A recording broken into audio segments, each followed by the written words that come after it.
இதெல்லாம் வந்து கவர்மெண்ட்டில் ஒர்க் பண்ணுறவங்களுக்கு வந்து அது வந்து ஒன்லி கவர்மெண்ட் காலேஜில் ஒரு 1 டே உங்கள் லைஃப்பை நீங்கள் ஸ்பெண்ட் பண்ணி பார்த்தீங்கன்னா தான் அது உங்களுக்கு தெரியும்.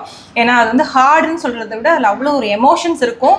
அண்ட் நிறைய பீப்புளை பார்க்கலாம். அந்த புண்ணியம் எல்லாமே அவங்க ஃபேமிலிக்கு தான் சேரும். அவ்வளோ ஒரு கைண்ட் ஆஃப் பீப்புள்ஸ் நம்ம பார்ப்போம் நம்ம. ஸோ அது மாதிரி இன்றைக்கி ஒரு கிரேட்ஃபுல் மூமெண்ட் என்னென்னா, இன்றைக்கி வந்து சொல்லும் போது சொல்கிறாரு சீட் கிடச்சிருச்சுன்னு. ஸோ ஆக்சி ப்ளஸோட லக்கி சாவுன்னு நான் சொல்லுவேன். இங்கே வந்தாங்கன்னா நிறைய பேர் மெடிசன் எடுத்தும் பார்த்துருக்கேன். சில பேர் வந்து இன்ஸ்பயர் ஆகிட்டு ஃபங்க்ஷனல் மெடிசனும் எடுத்து படிச்சிருக்காங்க.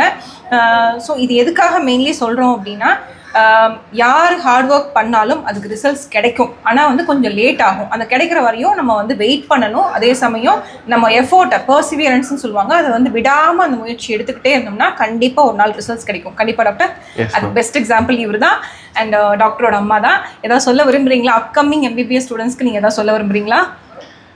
Thank you so much ma'am. Upcoming MBBS